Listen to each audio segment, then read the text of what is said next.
Brought to you by the Spring Games, the largest college softball event in the world. Catch all the action at thespringgames.com. Welcome. This is the Faithful Coach Podcast.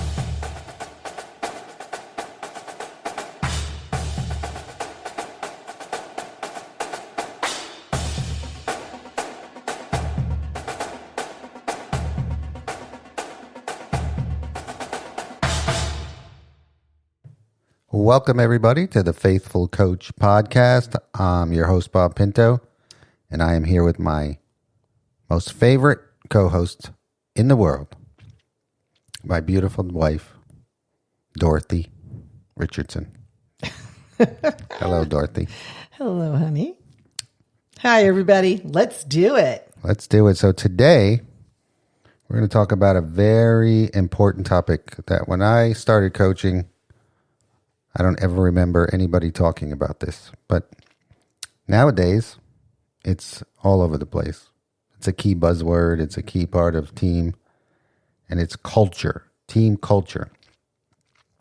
And the Webster's dictionary has 4 or 5 definitions, but the one that is most relevant for teams is the set of shared attitudes, values, goals, and practices that characterizes an institution or organization.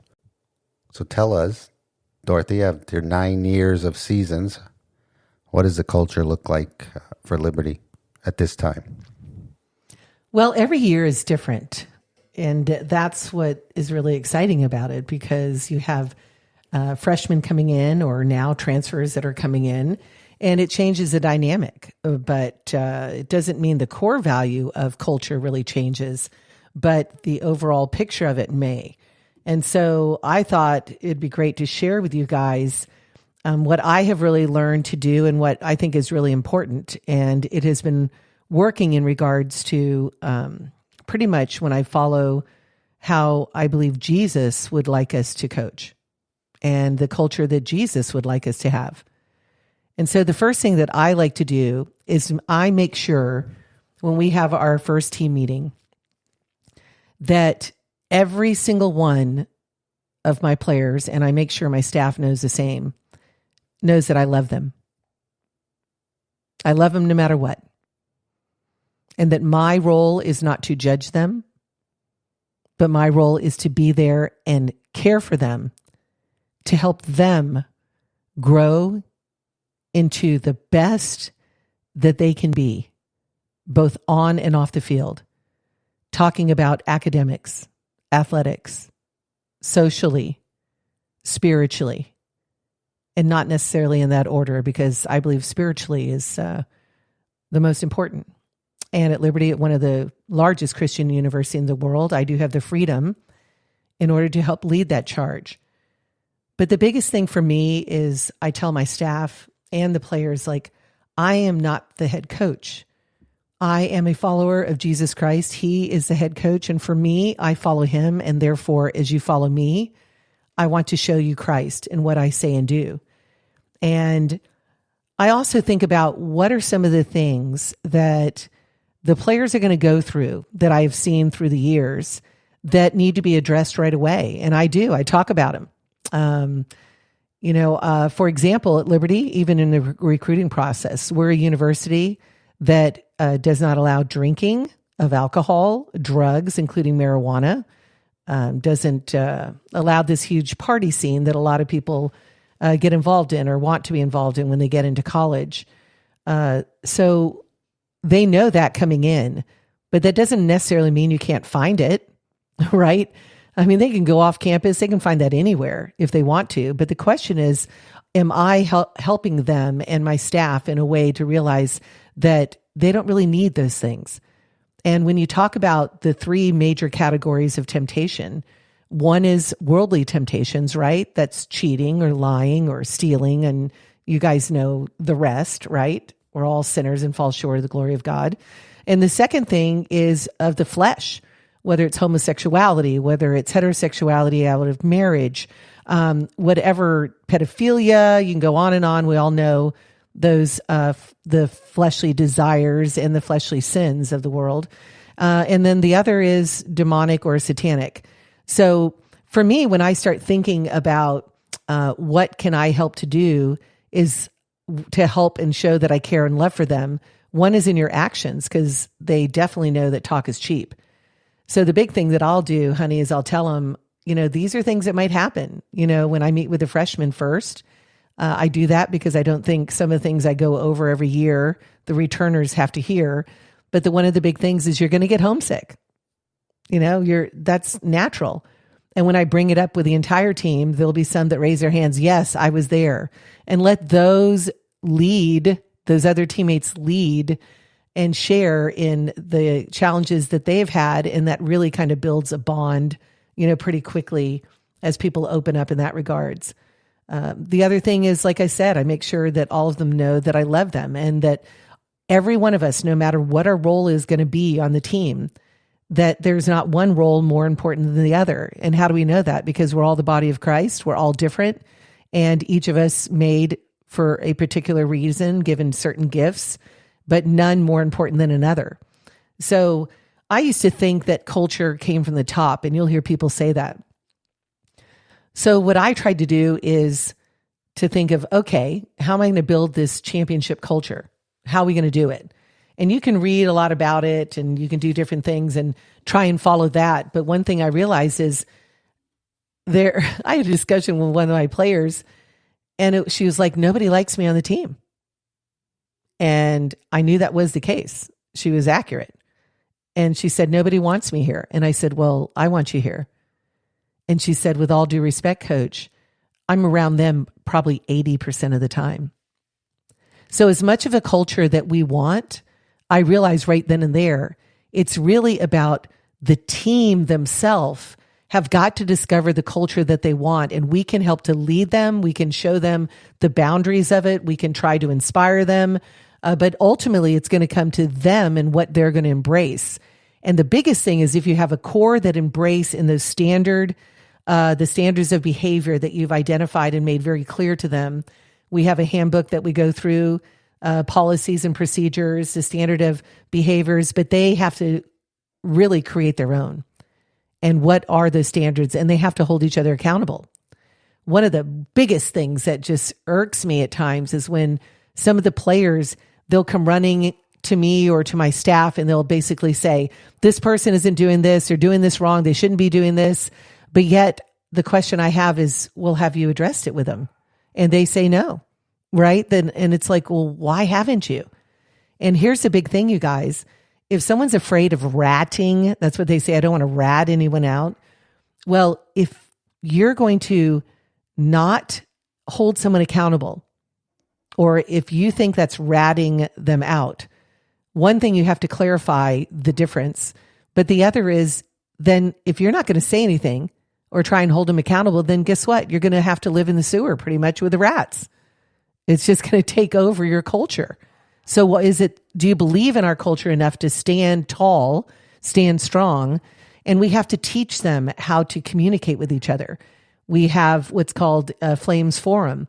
And when we have the forum, if something is going wrong, somebody's heading in the wrong direction, the team will come to me, some of the leaders on the team, and they will let me know they're going to have a team, forum. And when they do, they're not supposed to point at one person. They're supposed to identify what good things we're doing, and out of love, how much they care about if we're heading in the wrong direction. Instead of pointing someone out, it's really about how can we get back at the right track. The other thing is biblically, honey, what does the Bible say that you should be doing when you want to confront someone? Is one, you confront them out of love individually. Then if that doesn't work, collectively, have a few more people that go with you, again, out of love. And then holding them to that standard that you want, that the team has identified they would follow. And if that doesn't work, then they need to come to me. They know, though, if there's something really serious, I bring that up as well.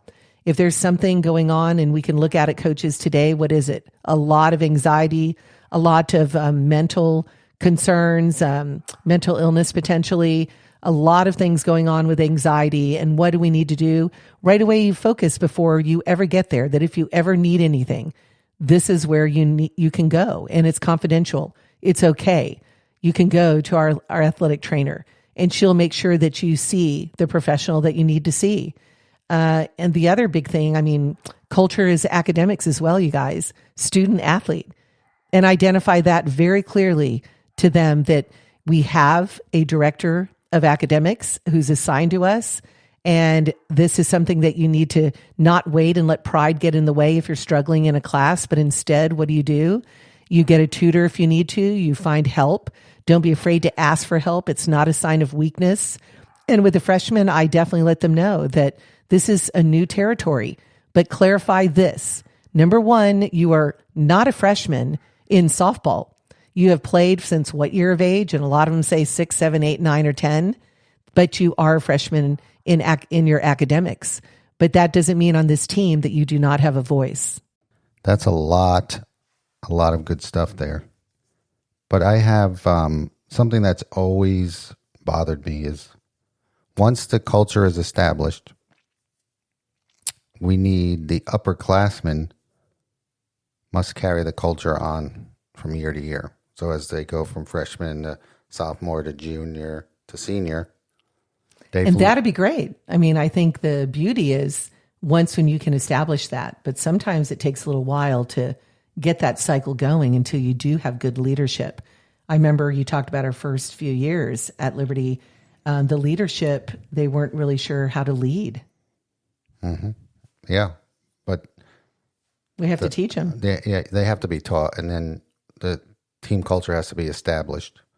So that's what I'm saying. Once it's established and it's successful and it works, then each senior class, junior class, senior class must keep that culture going. They train the younger athletes, the freshmen and the sophomores, what the culture of that program is. They don't let it ever be compromised.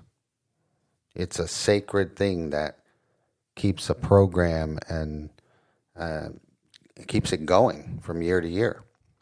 I mean, this is huge. Culture is huge now. If you don't have a good culture on a team, if you don't have a healthy culture, the team is not going to perform well. That's a definite.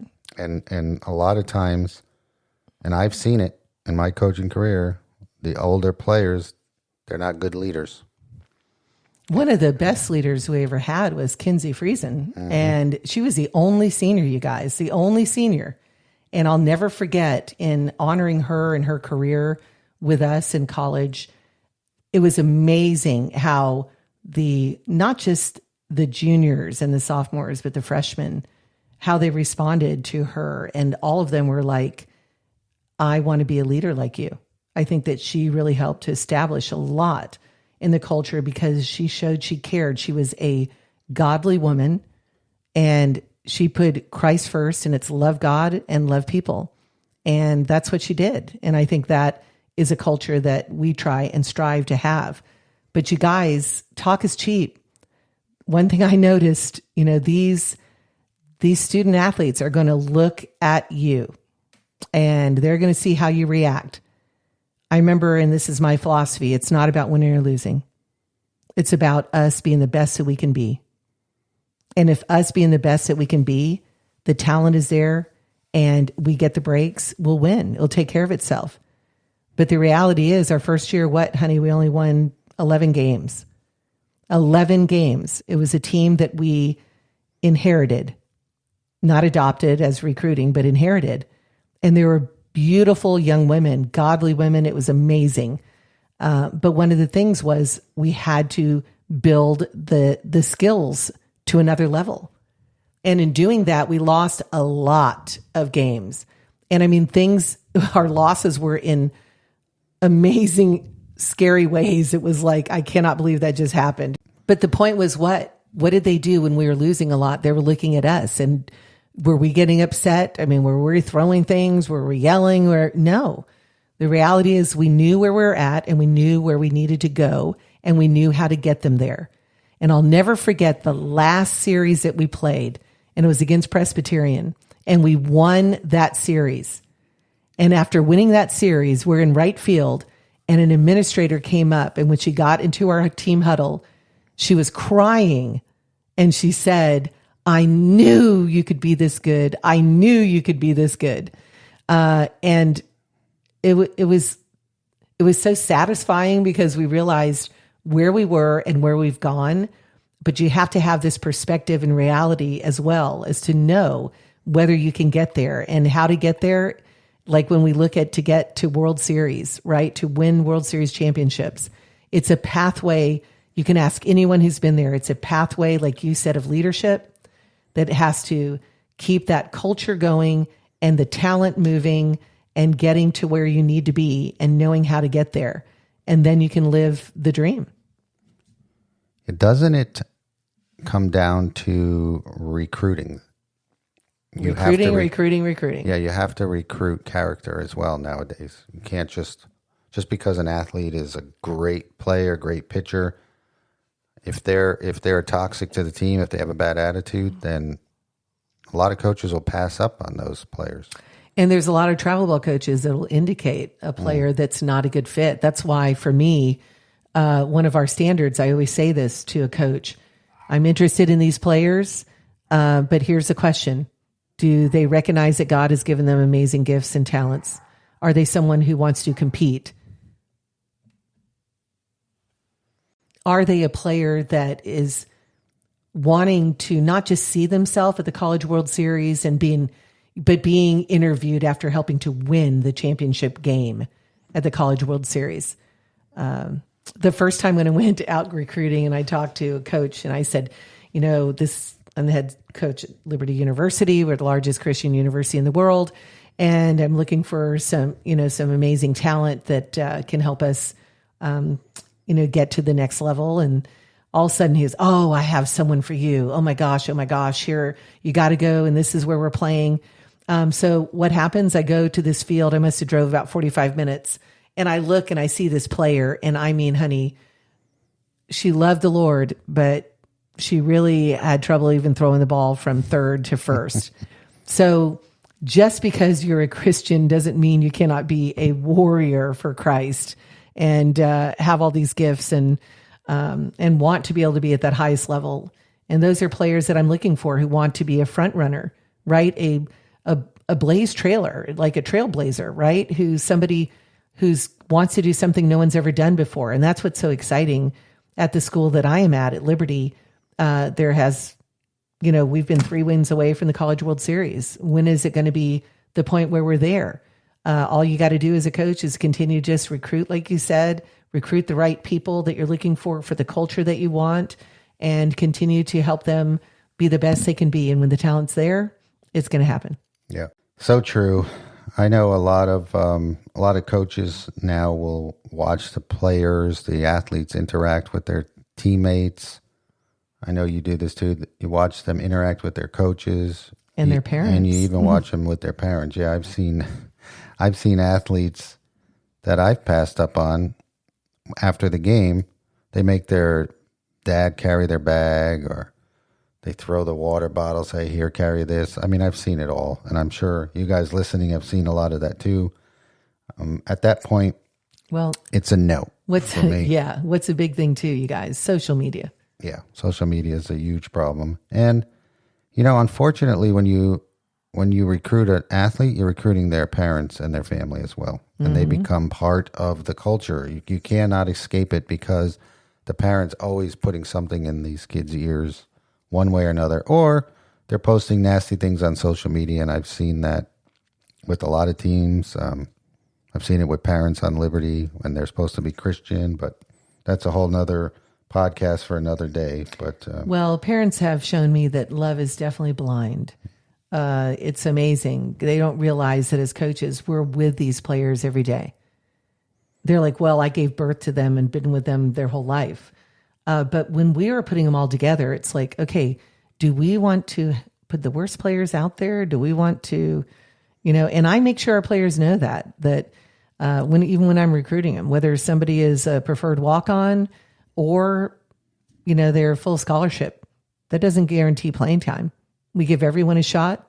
We work with all of them. In the fall, we see where they're at. And once when we come back, they know their roles, and we get going in January. So everyone has an opportunity. They all are given fair opportunities. And we keep the stats and statistics from hard hit balls to quality at bats, you name it, statistics for fall games, in our scrimmages. And you're going to have someone who will say, as a player, she'll say, well, you never gave me a chance. I mean, I didn't get my chance. And the reality is you have. And we let them know that, though, beforehand, you guys. You have to think, what are we going to hear in exit meetings? What have we heard through the years? How can we avoid this situation from happening again? That might be one that has happened. And that's one of our biggest things. When you have the statistics down there, that helps a lot. But the reality is it's about good communication. Yeah, I love what you said before about the athletes need to handle most of this. Mm-hmm. And a lot of times it doesn't happen. I mean, I've seen it firsthand, so have you, where, like you said before, they'll come to you and say, this person's doing this or not doing this, and they're afraid to handle it. They don't know how to handle it. It's always boggled my mind that the players won't handle it. I don't know, sometimes the younger classmen are afraid of the upperclassmen. Or they don't think it's their role because they're a freshman. They don't think it's their role, but that's why you identify it. To say, you guys, no matter what class you're in, the culture we have is what you want it to be. And it's not just want it to be, but you make it. That's the big thing. They have to want it so badly that they are willing to make it. But sometimes, you guys, when we recruit, we're not recruiting those players that are able to do that know how to do it. So you have to try and train them. I remember, okay, this person, you're a leader on the team, or they think they are because they're seniors, and they pretty much bully people. They're yelling at people. They're trying to shove it down their throat. And that's not leadership. Who taught us how to be a leader? Who's the greatest leader of all time? Mm-hmm. Jesus Christ. I mean, what did Jesus do? Yeah, he flipped over some tables as well.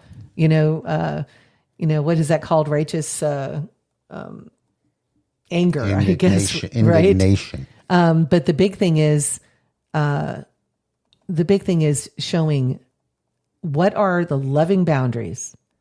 That's your standard of behaviors. And everyone has to be all in, right? They have to be all in. And I let them know what are signs that show you're not all in. Being late, for example, constantly, not keeping your grades up, not doing what we tell you need to do, just your attitude, your effort is lacking. All of those things, you identify it right off the bat. You have to. Mm-hmm. And then you have to have them repeat it. This is a weird thing, honey. I don't get this. I'll have a meeting with a student athlete, and I think it's an awesome meeting. And then next thing it gets back to me, and they say things to other people that wasn't true, right? Or they misunderstood. So now what I do, after I've done this for a number of years, that now when I talk to them, I'll have them repeat it back. And you guys, if you're ever with anyone talking to them as a professional, you need to have somebody with you in the room. Don't let it be just you. And you need to make sure you document. That's the biggest thing. And the other is they'll even come in and record your conversation. Can you believe that? Yes, I believe it. And you know what I can't believe? In the state of Virginia where we're at, this is why you guys got to know what the rules, the laws are in your state, that you can be one person recording and the other person doesn't have to know. So who do you think's on their good behavior? Of course. I remember a student talking to me. I'm like, okay, something is going on. And I had no idea she was recording, which doesn't bother me because I try not to say anything that, was that you can't share. But I would have them leave their phones in the lobby or something. But the other thing in Florida, both people have to know that you're recording. It's crazy how they'll come after you. Well, like what you just said before is people hear what they want to hear. Mm-hmm. So, I mean, that's just, athletes are no different. That's why I have them repeat it so you can clarify it. Yeah, and as I was going to say, these upperclassmen, or they don't even have to be upperclassmen, they're teammates who do not, they see an athlete or one of their teammates misbehaving or doing something against the culture or not being Christian-like. It's very simple. I mean, like you said, you take 2 or 3 other players and you just say, this is not how we do it here. This is not our culture, and you're living in this culture now, and you're going to do it the way we do it, or you don't do it. Right. The other thing, you just say, listen, because I care about you. That's why I'm talking to you now. It's more than just a team culture. I care about you enough. That's why we're here to talk to you, because you're heading down the wrong road. And we're not here in judgment of it, other than say that the boundaries you're overstepping these boundaries and you're going to get hurt. Yeah. And I think though that's a good point, but I think there's two sides to that coin. There's what they're doing in their personal life and then what they're doing that affects the team. Mm-hmm. They can do things in their personal life that have no effect on the team, and they could still be a good teammate. This happens all the time. Here's the problem. A lot of times if you're breaking rules, but yet you're a good teammate, but you're breaking rules, are you really a good teammate? And whatever you try to hide in darkness, right, it comes out in light, and every player knows it's happening. But the weird thing is sometimes I have no clue it's happening because no one's even saying anything. Mm-hmm. And they expect that you should do something about it as a head coach, but yet you don't even know anything about it. Isn't that weird? Yeah, it's weird, but like you said, they don't like this tattle thing. I think that stuff that could end if the athletes handled it within themselves. It's and very you have simple. to teach them to do it. Right. So you can go to the athlete, your teammate, and say, in your personal life, this is not good. And then there's the team side, because the team as a whole collectively comes before every individual on the team. You have to do what's best for the whole. Oh, what is that called? Addition by subtraction sometimes. Well, I believed in that for many years. But it's not easy. No, it is not easy to do, particularly when you're in a collegiate institution. But that's another story. When you have a Christian coach, I mean, you're a Christian, you are able to publicly display your faith. Nobody's getting on you about that. Nobody ever will. But there are coaches that can't do that in their positions. But you can show Christ in how you handle situations and what you say, what you do. And it's pretty clear, and that's what the Bible even says too, right? How about the Pharisees and the Sadducees? They're standing there in the corners and screaming and preaching and all this stuff. But the reality is they're not living it in their works, so it's, do we have to wear a cross? Do we have to, preach it to the mountaintops? The reality is that people will see that you are a believer in Jesus Christ by your actions. The other thing I noticed, and it's something you tipped me off to, honey, was you said, oh, you really don't understand what people are feeling. You don't get other people. Right? Yes. And I'm like, in love, I said it, honey. Yeah, but I'm like, you're right. I mean, I'm like, why aren't people more happy? Like, why do people why are they sad, or why do they not love what they're doing as much? Why, right? Well, the question is, when you ask why, you need to seek the answer. And so that's where you've heard other podcasts probably that I've been on talking about the Enneagram. And I realized that, you know what? Maybe our players need to be educated more about their personalities and about the personalities of others, and understanding it, but also realizing it's not an excuse to behave the way you do, but it is a pattern of how you behave. And then how can you make it better? But also as a teammate, how can I understand her better? And just for example, I'll throw out the Enneagram type 1 is the vice of a 1 who's a perfectionist, right? They're people that write notes down and they have to check, their lists. They have to check each one off and do each one perfectly, and everything is perfect, right? So this one, the hardest personalities, because nobody's perfect. So I have to tell my players that I know are 1s, what is true perfection? True perfection is the perfect pursuit of perfection. Like, not everyone pursues to be great. Not everyone does, but you have to help them identify it and to teach them. But their vice is anger. So when you have a player that doesn't get a hit, even if she's 5 for 6 and that last 6 at bat, she doesn't get a hit and she's angry. I mean, you can see smoke coming out of her ears, and she gets into the dugout and her teammates try and tap her on the shoulder to say it's okay. And she shrugs her shoulder away from him. And then she might even say, don't touch me. So what are girls going to think? oh, look at her. Who does she think she is? All I was doing to try and help her, right? Like, oh my gosh, she's so selfish. So I'm never going to do that again. I hate her. Well, the reality is, if you understand her personality, she's upset. When you ask them, what do they say? I'm upset because I let the team down. I know that I'm better than that.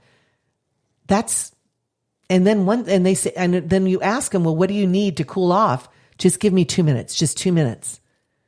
And it's been amazing how that has affected the culture, is understanding personalities. Yeah, and you just gave me a really great idea. I'm going to have you and Casey Fagan on, and we're going to talk about Enneagrams, because Casey is, I don't know, would you call her an expert now? Oh, she is really good. Yeah, she I knows. assigned her to do it, and when I did, boy, she took off and really.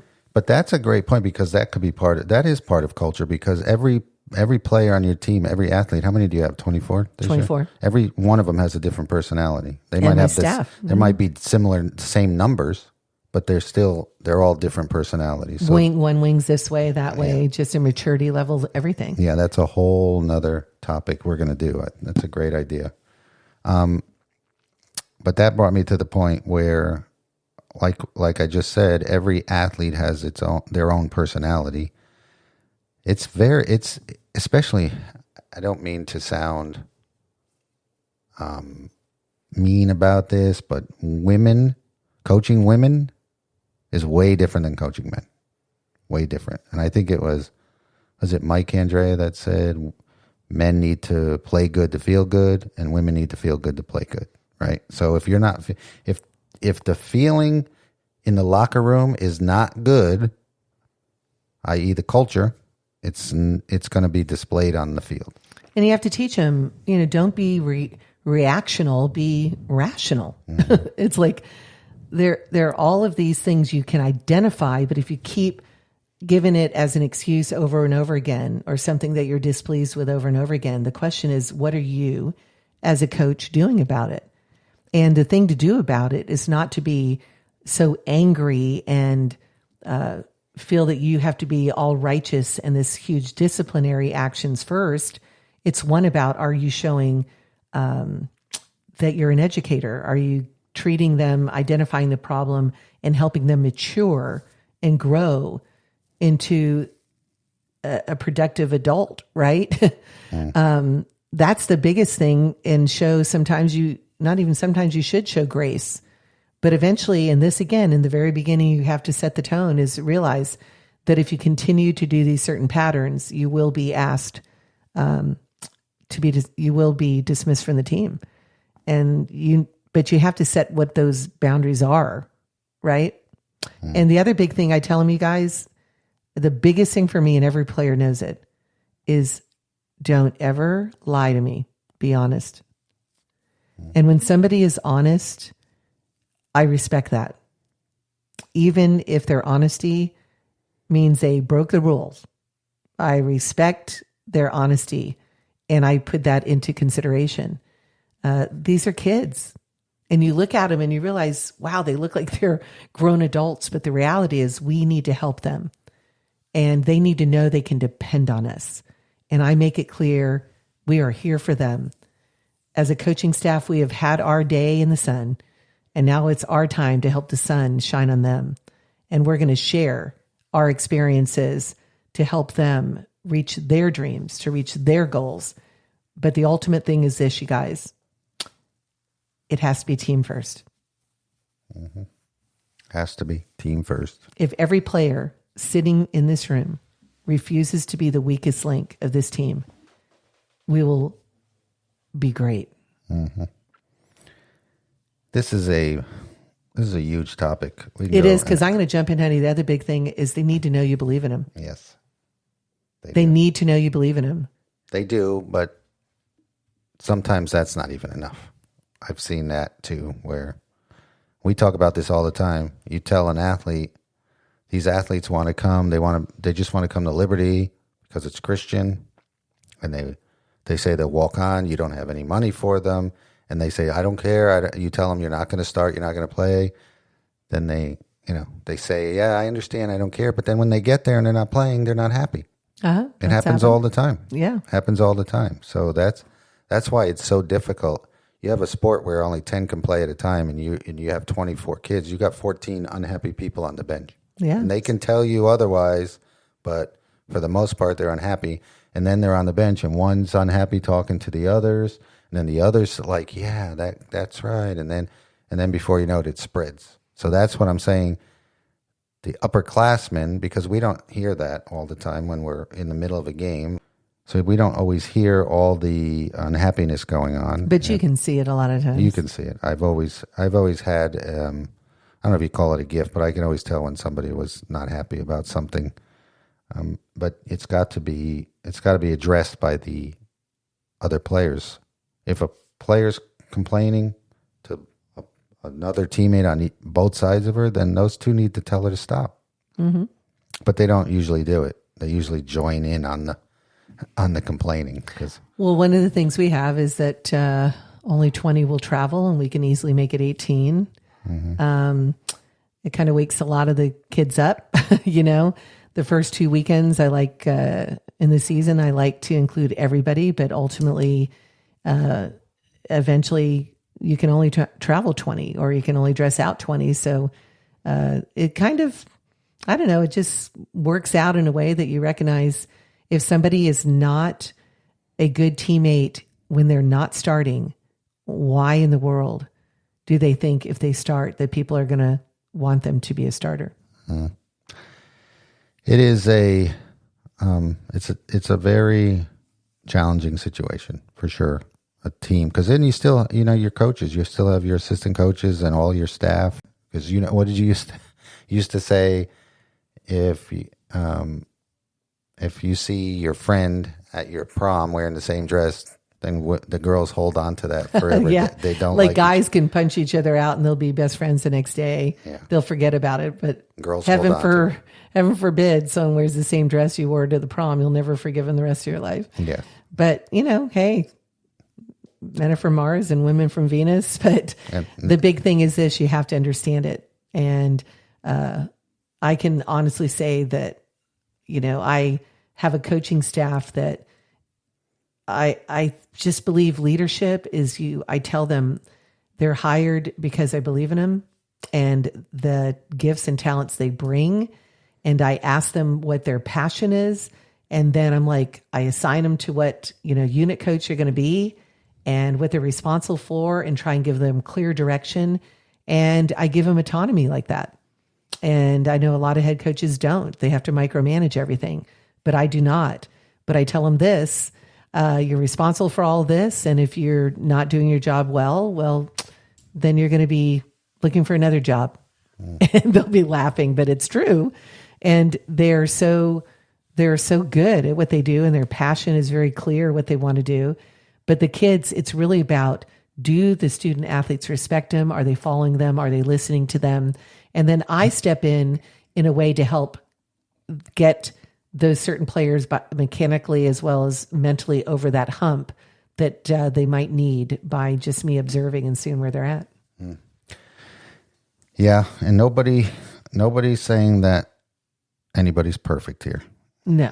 As you can tell, Bob starts talking about the negative, and then Dot talks about the positive. That's been our relationship for 21 years, honey. I go to the negative, you go to the positive, which is a tribute to you, actually. But as I said, no one's perfect. You got a long season. There's going to be arguments. Yeah. There's going to be disagreements. But that's life. That's life. We're all broken. But this teaches them life. Yeah. Right? This teaches them, how do we resolve conflict? Because conflict inevitably will have to be resolved.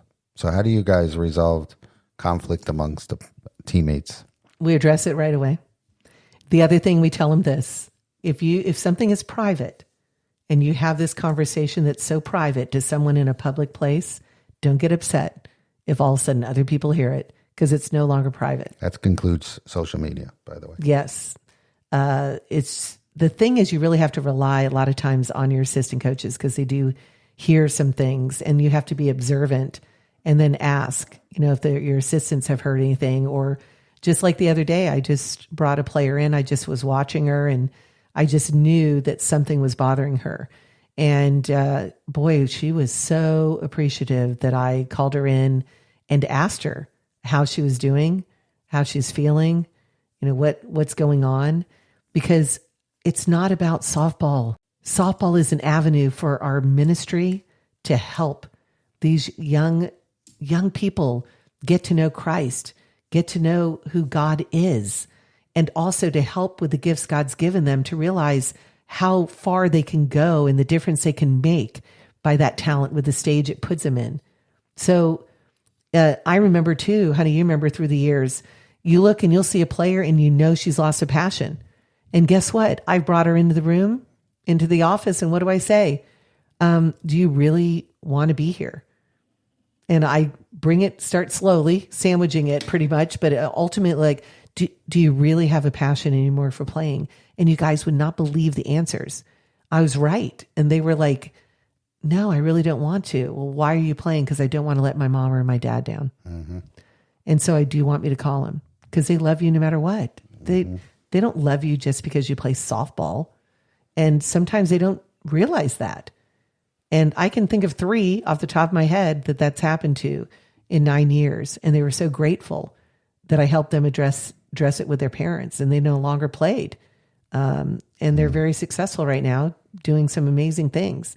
It was not quitting softball. It's you're moving on with what the Lord is calling you to do and where your passion is. You're growing up. Yes. And I seen that with, they call it senioritis, right? Yeah, you could, but these kids had a little earlier. You know why? Yeah, they were travel earlier. ball. But I've seen senioritis where they're just, they've been playing all their life. They've been in travel ball all their life, playing every weekend, which that could be a whole nother topic. I mean, it cracks me up all their life, and they're 21. I know. I played till I was 39, and I loved every second of it. I would have played until I was in. They start T-ball yesterday, at 7. Yeah, but nobody's really played as long as you did in your career. That's hard to do nowadays. But I love what you said, though, at the very beginning. It's all about showing them that you love them. Yeah. But the whole organization, the whole group has to show that they love each other. It can't just be you, the head coach. Yep. It has to go down to your assistants. You have to show them you love them. You guys show the team that you love them. And that rubs off.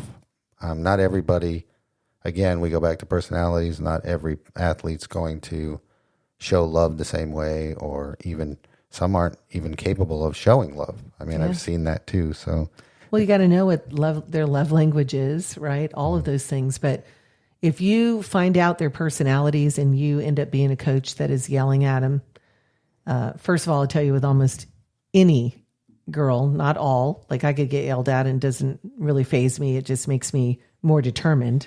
But they're going to look and say, they're going to shut it down. So what? He or she's talking to me like that. Forget about it. I'm not even going to play. I'm just going to stand here and do nothing. You can get that response. You just have to know what to say and when to say it. Yeah, that comes with a lot of experience. And also we go to the Lord in prayer about it. And the Bible gives us great lessons and direction in how to deal with people as well. Because there's a lot going on in these young athletes' lives. A lot going on. I mean, it's their first time away from home for most of them for an extended period of time. Most of them do get homesick for at least a little while. Oh my gosh, they want to be loved by everybody. They don't do. I was going to go there with boys. Then all of a sudden we've run into that too. And I asked the Lord, are you sure you know what you're doing? Because, you and I have not been parents. I've never been a mom, but yet here I have 24, teenagers. And, but I was a teenager once too.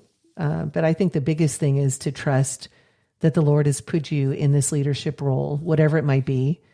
And all of us, no matter whether you're a head coach, assistant, a supportive staff, a player on a team, that there's a responsibility that comes with it. And you identify that, even with parents. And you let the players know, I'm your parent away from home. And I take that responsibility very seriously. And there's just so much, that I just basically have learned, just give it to the Lord, trust him. When you talk about recruiting, honey, it's like, Lord, just bring me the players you want me to have. And that gives me this peace. It gives me a peace, like look at last year. We had a freshman at third, a freshman at second, a freshman at first, a starting freshman at right field. We had a center fielder who never played center field before. And we had a shortstop who never played shortstop before. I mean, we were not good in the fall, and we had to work, roll up our sleeves, and as a staff, the directives, everything that we did, working on the fundamentals, working on the mindsets, all of that. And next thing you know, we're 23-1 in our conference play. The point is that just trust the Lord, look and try and make each and every one of your student athletes the best they can be in, the classroom and on the field. I had 2 of my starters that didn't, because of different weird reasons, academically were not eligible. And so what did you do? What did I do? I sent them, they weren't practicing for a month. They were studying until they got all their assignments done. I had another one, didn't have assignments that were done, and she wouldn't practice. So the question is, are you going to stay and support the course, right? They're watching to see if you're going to hold yourself accountable to what you say the culture is supposed to be. Mm-hmm. And every team has a culture. Every team, whether it's good, bad, or in the middle somewhere. I just saw on the internet what is team culture? It says team culture is a collection of values, behaviors, working practices, and beliefs that team members share while aiming to fulfill their collective purpose. So this is, again, it's a deep subject. We're going to save some for another episode, I think. And I think when we get you and Casey together, we can, with the Enneagram, we can do more culture because that all plays into it. I know you're doing that at the convention this year. You and Casey are talking to the whole convention. Is it the whole convention? It'll be Bill and I. That's good. Okay, so guys, thanks for joining us today. We went a little long, but this is great stuff, and we need to keep a dialogue open about it because it's part of your coaching. You cannot escape culture. You have to have a healthy, productive culture on your team, or it's going to show on the field. So thank you guys. We love you, and we will talk to you soon. God bless each and every one of you guys.